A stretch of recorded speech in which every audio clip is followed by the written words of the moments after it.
નમસ્કાર અમ્મા. ગયા અધ્યાયમાં આપણે સાંભળ્યું કે ગોપીઓએ નંદ બાવાના ઘરે સોનાનો રથ ઊભેલો જોયો છે અને એમને શંકા પડી છે કે ક્યાંક આ પેલા અક્રૂરજી પાછા નથી આવ્યા ને, ફરીવાર અમારી પાસેથી કંઈક ના લઈ જાય. પણ પછી એમણે જોયું તો શ્રીકૃષ્ણ જેવા દેખાતા અને એવા જ સુંદર મજાના પ્રિય લાગે એવા ઉદ્ધવજી ત્યાં જોવા મળ્યા. શ્રીકૃષ્ણ જેવો વેશ પણ પહેર્યો છે અને એટલે ગોપીઓ તેમની આસપાસ ઊભી રહી ગઈ અને પૂછવા માંડી કે તમે કોણ છો. અને ત્યારબાદ ગોપીઓ સાથે એમનો જે સંવાદ થયો એમાં એક ગોપીએ ભ્રમરનું રૂપક લઈને વાત કરી છે કે તમે અહીંયા કેમ આવ્યા છો આ ભ્રમર? અમારા શ્રીકૃષ્ણ અમારી પાસે નથી. ખૂબ બધી ફરિયાદ કરે છે અને કહે છે કે શ્રીકૃષ્ણ શું નંદ બાવા, યશોદાજી, ઘર, સગા સંબંધી, ગોવાળો અને ગોપીઓને યાદ કરે છે. અને શું અમારા જીવનમાં ક્યારે એવો શુભ અવસર આવશે કે જ્યારે અમને પાછા મળશે? શ્રી સુખદેવજી કહે છે, ગોપીઓની વાતો સાંભળીને ઉદ્ધવજીએ તેમને તેમના પ્રિયતમનો સંદેશો સંભળાવીને સાંત્વના આપતા આ પ્રમાણે કહ્યું.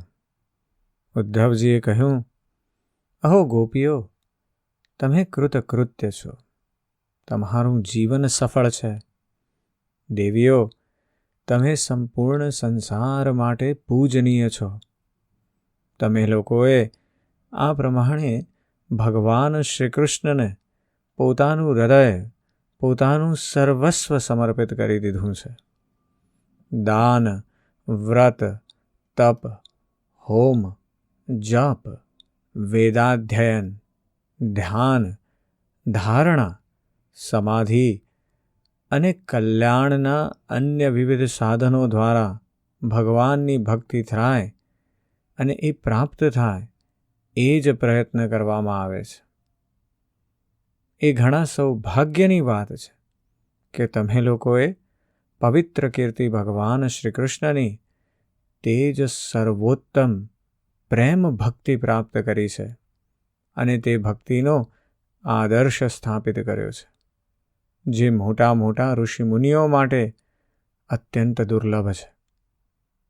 ખરેખર એ કેટલા સૌભાગ્યની વાત છે કે તમે પોતાના પુત્ર, પતિ, શરીર, સ્વજન અને ઘરબાર છોડીને પુરુષોત્તમ ભગવાન શ્રીકૃષ્ણનું પતિ રૂપે વરણ કર્યું છે. પરમ ભાગ્યવતી ગોપીઓ, ભગવાન શ્રીકૃષ્ણના વિયોગથી તમે ઇન્દ્રિયાતીત પરમાત્મા માટે તે ભાવ પ્રાપ્ત કરી લીધો છે, જે બધા પદાર્થોના રૂપમાં તેમના દર્શન કરાવે છે. તમારા લોકોનો તે ભાવ મારી સામે પણ પ્રગટ થયો. આ મારા ઉપર તમારી દેવીઓની બહુ જ દયા છે. હું મારા સ્વામીનું ગુપ્ત કામ કરવાવાળો દૂત છું. તમારા પ્રિયતમ ભગવાન શ્રીકૃષ્ણએ તમને પરમ સુખ આપવા માટે આ પ્રિય સંદેશો મોકલ્યો છે. હે કલ્યાણ મૂર્તિ ગોપીઓ, તે સંદેશો લઈને હું તમારી પાસે આવ્યો છું. હવે તે સાંભળો.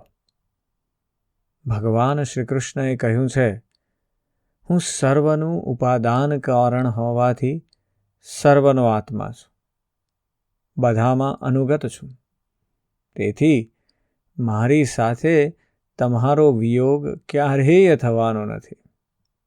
જેમ સંસારના બધા ભૌતિક પદાર્થોમાં આકાશ, વાયુ, જળ, અગ્નિ અને પૃથ્વી આ 5 ભૂત વ્યાપ્ત છે, એનાથી જ બધી વસ્તુઓ બને છે અને એ જ તે વસ્તુઓના રૂપમાં છે. તે જ પ્રમાણે હું મન, પ્રાણ, પંચભૂત, ઇન્દ્રિયો અને તેમના વિષયોનો આશ્રય છું. તે મારામાં છે, હું તેમનામાં છું. અને સાચું પૂછો તો હું જ તેમના રૂપે પ્રગટ થઈ રહ્યો છું. હું જ મારી માયા દ્વારા ભૂત, ઇન્દ્રિયો અને તેમના વિષયોના રૂપમાં તેમનો આશ્રય બની જાઉં છું અને સ્વયં નિમિત્ત પણ બનીને મને પોતાને સર્જું છું, પાળું છું અને સમેટી લઉં છું.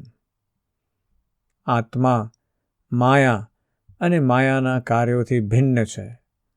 તે વિશુદ્ધ જ્ઞાન સ્વરૂપ જડ પ્રકૃતિ, અનેક જીવો તથા પોતાના જ અવાંતર ભેદોથી રહિત સર્વથા શુદ્ધ છે. કોઈ પણ ગુણ તેને સ્પર્શ કરી શકતો નથી. માયાની 3 વૃત્તિઓ છે: સુષુપ્તિ, સ્વપ્ન અને જાગ્રત.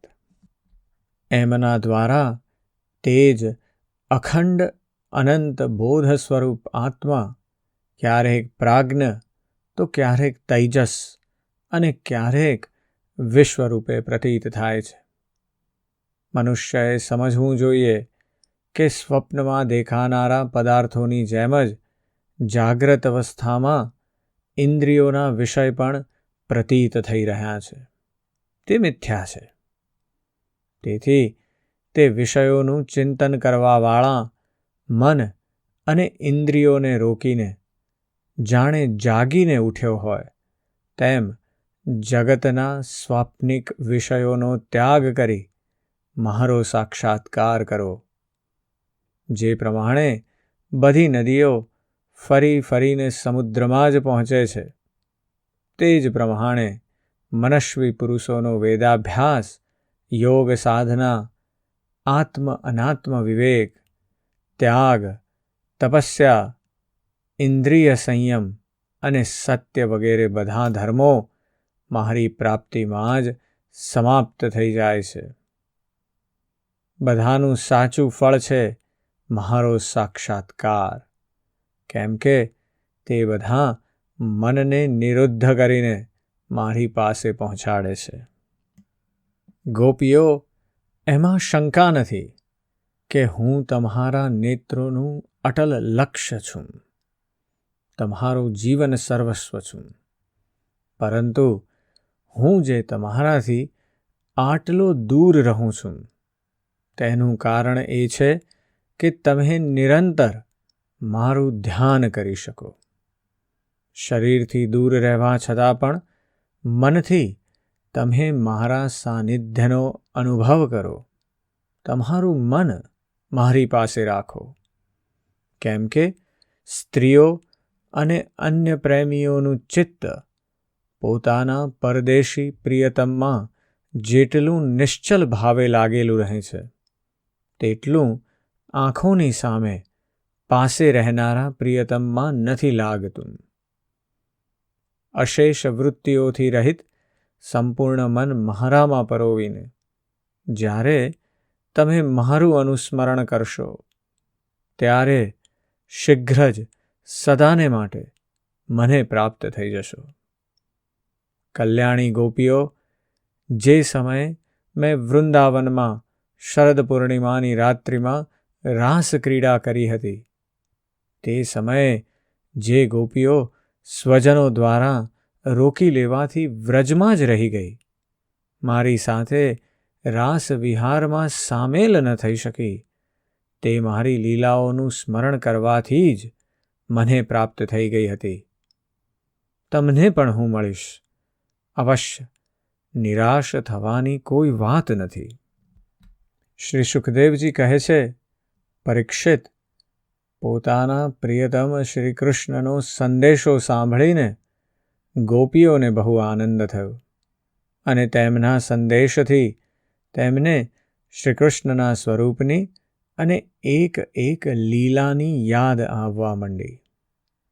પ્રેમ સભર થઈને ગોપીઓએ કહ્યું, ઉદ્ધવજી, એ ઘણા સૌભાગ્યની અને આનંદની વાત છે કે યાદવોને સંતાપી રહેલો પાપી કંસ પોતાના અનુયાયીઓ સાથે મરાઈ ગયો. એ પણ ઓછા આનંદની વાત નથી કે શ્રી કૃષ્ણના બંધુ બાંધવો અને ગુરુજનોના બધા મનોરથ પૂર્ણ થઈ ગયા તથા હવે અમારા પ્રિય શ્યામ સુંદર તેમની સાથે સકુશળ નિવાસ કરી રહ્યા છે.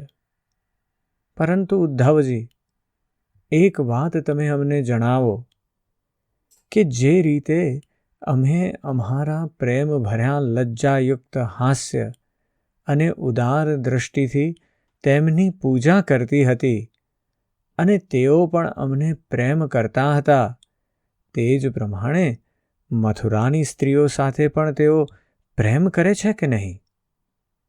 ત્યાં સુધીમાં બીજી ગોપી બોલી ઉઠી, અરે સખી, આપણા પ્યારા શ્યામ સુંદર તો પ્રેમની મોહિની કળાના વિશેષજ્ઞ છે. બધી સ્ત્રીઓ તેમને પ્રેમ કરે છે.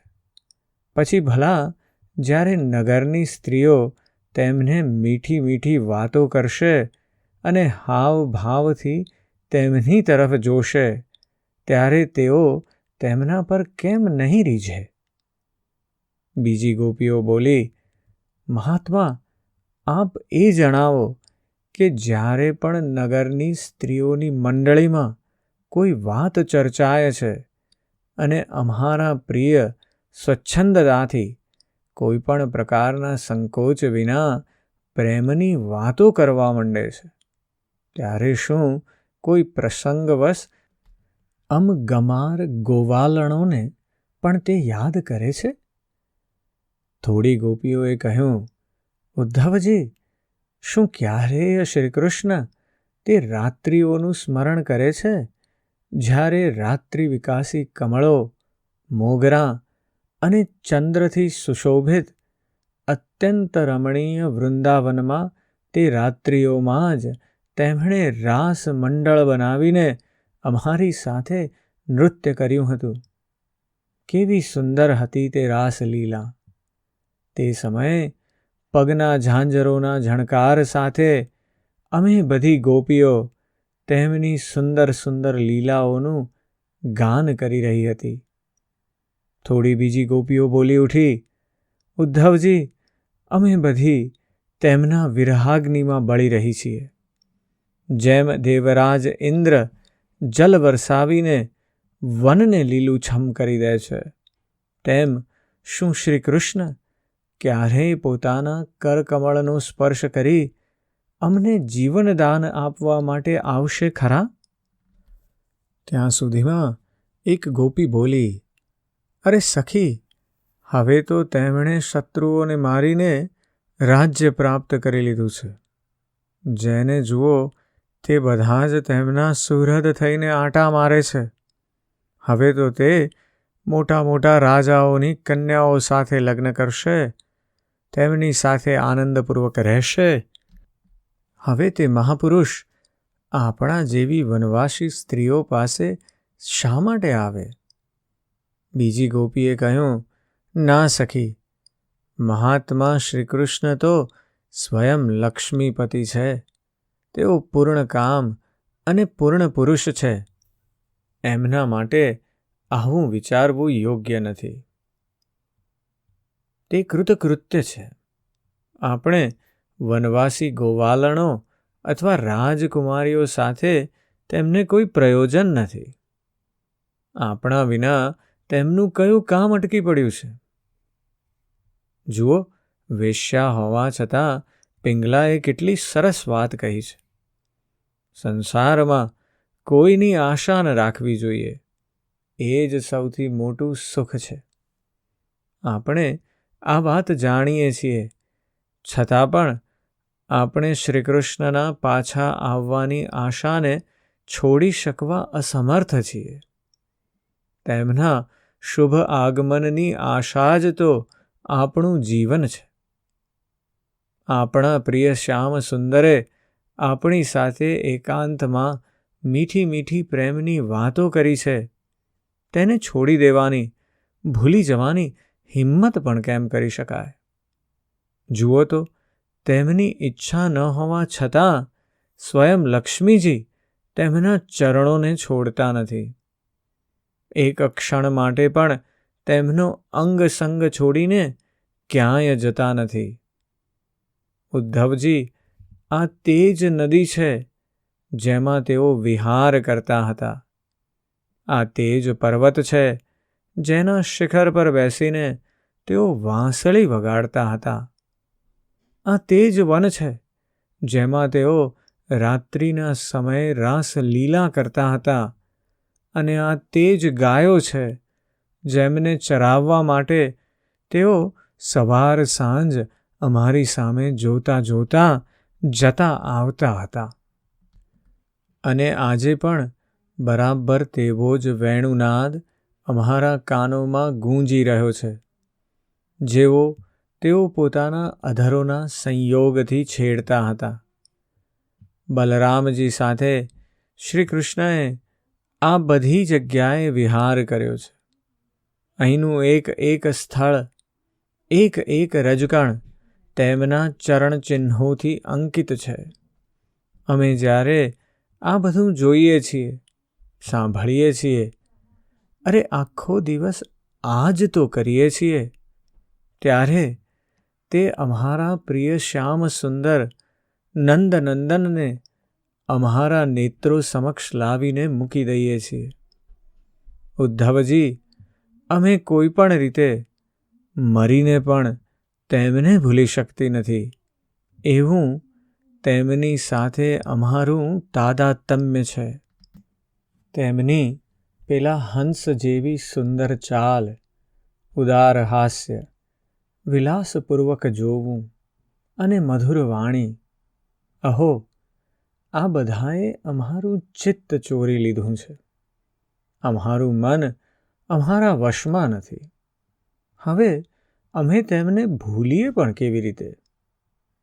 અમારા પ્રિય શ્રી કૃષ્ણ, તમે જ અમારા જીવનના સ્વામી છો, અમારું સર્વસ્વ છો. પ્રિય, તમે લક્ષ્મીપતિ છો, તેથી શું થયું? અમારા માટે તો વ્રજનાથ જ છો. વ્રજ ગોપીઓના એકમાત્ર તમે જ સાચા સ્વામી છો. શ્યામ સુંદર, તમે વારંવાર અમારી વ્યથા મિટાવી છે, અમારા સંકટો કાપ્યા છે. ગોવિંદ, તમે ગાયોને બહુ પ્રેમ કરો છો. શું અમે ગાયો નથી? તમારું આ સંપૂર્ણ ગોકુલ, જેમાં ગોપ બાળકો, માતા પિતા, ગાયો અને અમે ગોપીઓ બધા જ છીએ, દુઃખના અગાધ દરિયામાં ડૂબી રહ્યું છે. તમે આને બચાવો. આવો, અમારી રક્ષા કરો. શ્રી સુખદેવજી કહે છે, પ્રિય પરીક્ષિત, ભગવાન શ્રી કૃષ્ણનો પ્રિય સંદેશ સાંભળીને ગોપીઓની વિરહ વ્યથા શાંત થઈ ગઈ હતી. તેઓ ઇન્દ્રયાતીત ભગવાન શ્રી કૃષ્ણને પોતાના આત્મા રૂપે સર્વત્ર વિદ્યમાન છે એવું સમજી ચૂકી હતી. હવે તેઓ બહુ જ પ્રેમ અને આદરપૂર્વક ઉદ્ધવજીનો સત્કાર કરવા લાગી. ઉદ્ધવજી ગોપીઓની વિરહ વ્યથા દૂર કરવા માટે કેટલાય મહિનાઓ સુધી ત્યાં રહ્યા.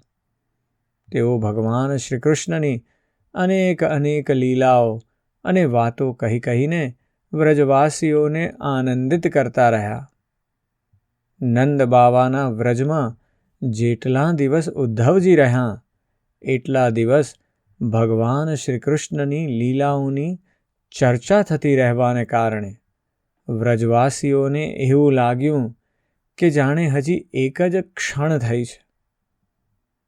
ભગવાનના પરમ પ્રેમી ભક્ત ઉદ્ધવજી ક્યારેક યમુના કિનારે જતા, ક્યારેક વૃંદાવનમાં વિચરતા અને ક્યારેક ગિરિરાજની ઘાટીમાં જતા, ક્યારેક રંગબેરંગી પુષ્પોથી લચી રહેલા વૃક્ષોમાં જ લીન થઈ જતા.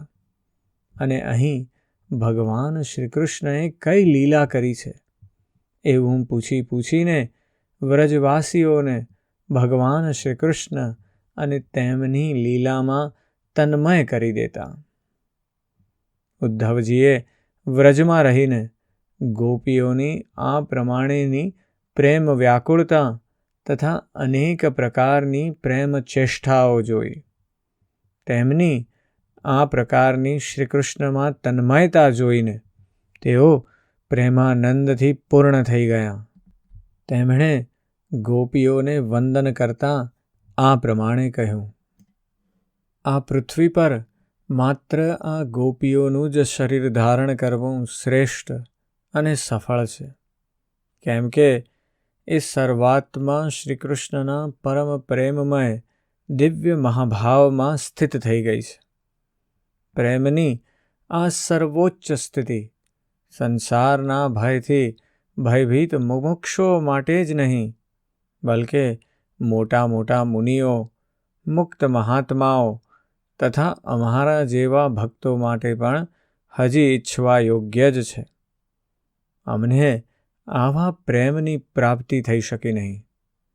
સાચું જ છે, જેને ભગવાન શ્રીકૃષ્ણની લીલા કથાના રસનો ચટકો લાગી ગયો, તેમને ઉત્તમ કુળ, બ્રાહ્મણોના સંસ્કારો અને મોટા મોટા યજ્ઞ યાગાદિથી શું પ્રયોજન? અર્થાત જો ભગવાનની લીલા કથાની પ્રાપ્તિ ન થઈ, તેમાં રુચિ ન થઈ, તો અનેક મહાકલ્પો સુધી વારંવાર બ્રહ્માનું પદ મળવાથી પણ શો લાભ?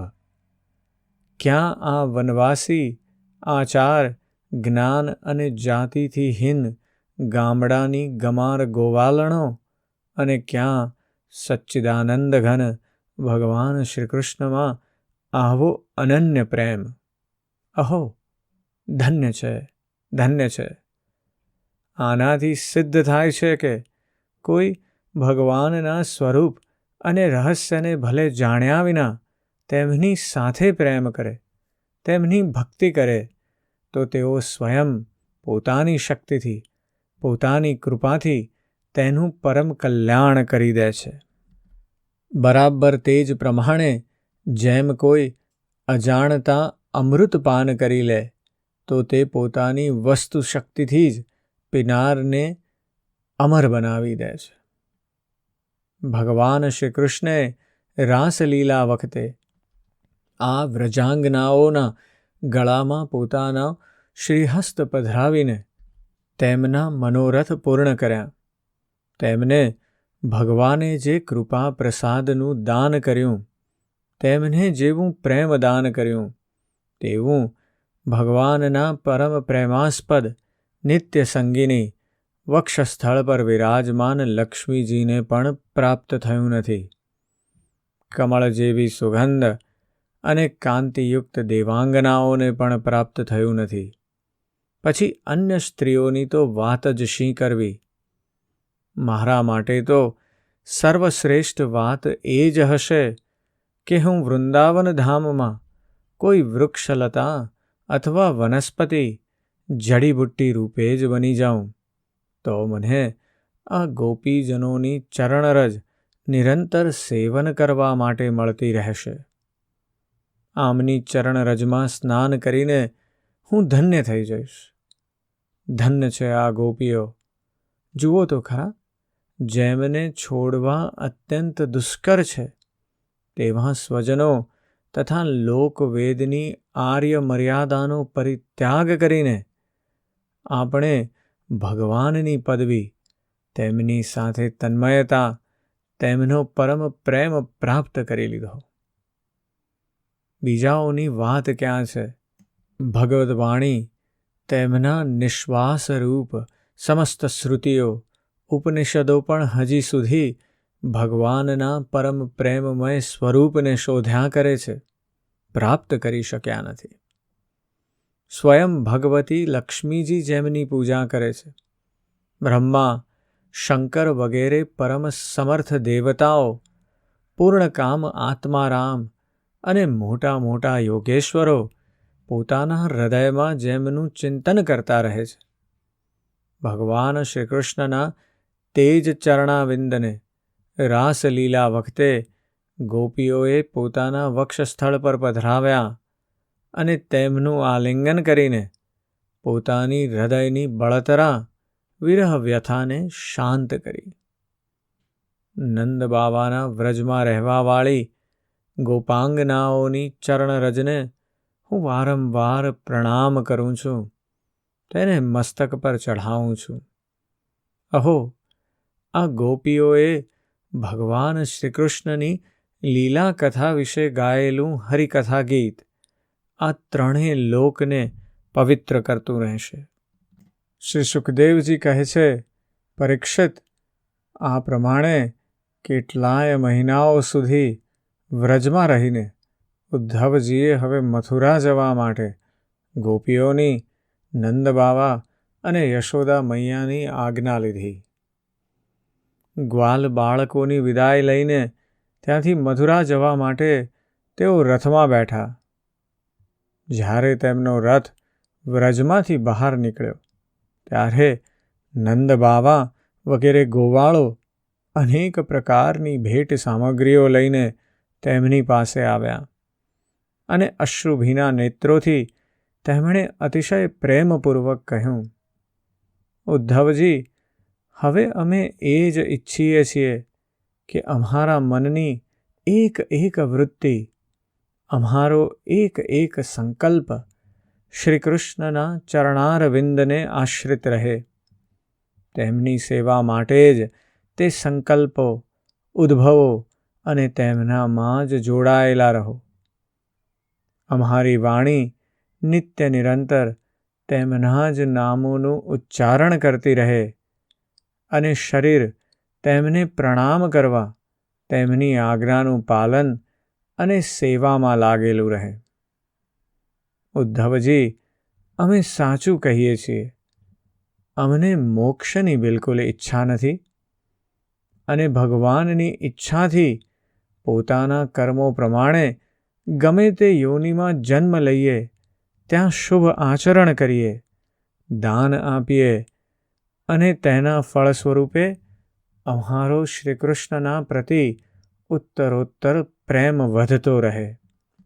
પ્રિય પરીક્ષિત, નંદ બાવા વગેરે ગોવાળોએ આ પ્રમાણે શ્રીકૃષ્ણ ભક્તિથી ઉદ્ધવજીનું સન્માન કર્યું. હવે તેઓ ભગવાન શ્રીકૃષ્ણ દ્વારા સુરક્ષિત એવી મથુરાપુરીમાં પાછા આવ્યા. ત્યાં પહોંચીને તેમણે ભગવાન શ્રીકૃષ્ણને પ્રણામ કર્યા અને તેમને વ્રજવાસીઓની પ્રેમપૂર્ણ ભક્તિની વિપુલતા જે તેમણે જોઈ હતી વિસ્તારથી કહી. ત્યાર પછી નંદ બાવાએ જે ભેટની વસ્તુઓ આપી હતી તે તેમને વસુદેવજીને, બલરામજીને અને રાજા ઉગ્રસેનને આપી દીધી.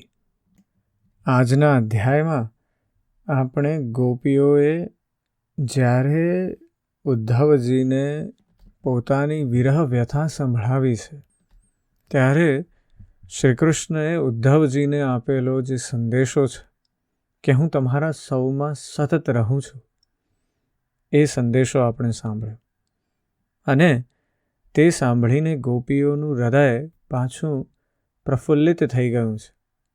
તેમને ધ્યાન છે કે શ્રીકૃષ્ણ હજી અમારા છે.